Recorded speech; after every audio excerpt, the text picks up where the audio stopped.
मराठवाड्यातला पाहणी दौरा हा एक फार्स आहे सरकारचा. गेले कधी, पाहणी केली कधी, शेतकऱ्यांच्या कुटुंबियांचा आक्रोश ऐकून त्यांच्याशी चर्चा केली कधी. 36 लाख शेतकऱ्यांचा प्रश्न आहे. साधारण म्हणजे कुटुंब, एक शेतकरी म्हणजे त्याच्यावरती 10 माणसं अवलंबून आहेत. हे मानलं तर 36 लाख शेतकरी उद्ध्वस्त झालेला आहे मराठवाड्यात. साधारण 70 ते 72 लाख एकर जमीन, पीक पाणी नाहीत, पूर्ण जमीन उद्ध्वस्त झाली आहे, शेती करण्याला लायक राहिलेली नाही. मराठवाड्यातल्या अनेक जिल्ह्यामध्ये, गावामध्ये काहीच राहिलेलं नाही. अशा वेळेला मुख्यमंत्री असतील, त्यांचे 2 उपमुख्यमंत्री असतील, त्यांनी पाहिलं काय?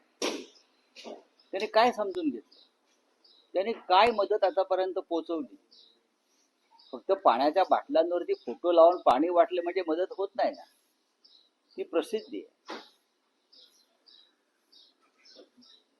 आपण राज्याचे उपमुख्यमंत्री किंवा मुख्यमंत्री आहे, तुम्हाला हे करण्याची गरज नाही. तुम्हाला शासन म्हणून मदत केली पाहिजे मोठ्या प्रमाणात, आणि बाकीची मदत ही गुप्त असायला पाहिजे.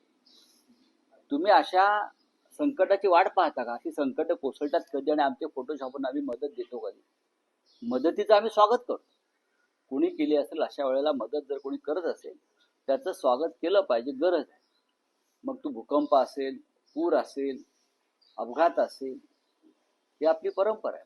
पण महाराष्ट्र सरकारनं काय केलं आतापर्यंत? केंद्र सरकारनं काय केलं आतापर्यंत? काय मदत जाहीर केली केंद्रानं? कोणतं पथक पाठवलं पाहणीसाठी? आणि पथक कशा करता पाठवत आहे? आधी तुम्ही सरसगट घराघरामध्ये 36 लाख शेतकऱ्यापर्यंत मदत पोचवा. हे तुम्ही केलंय का?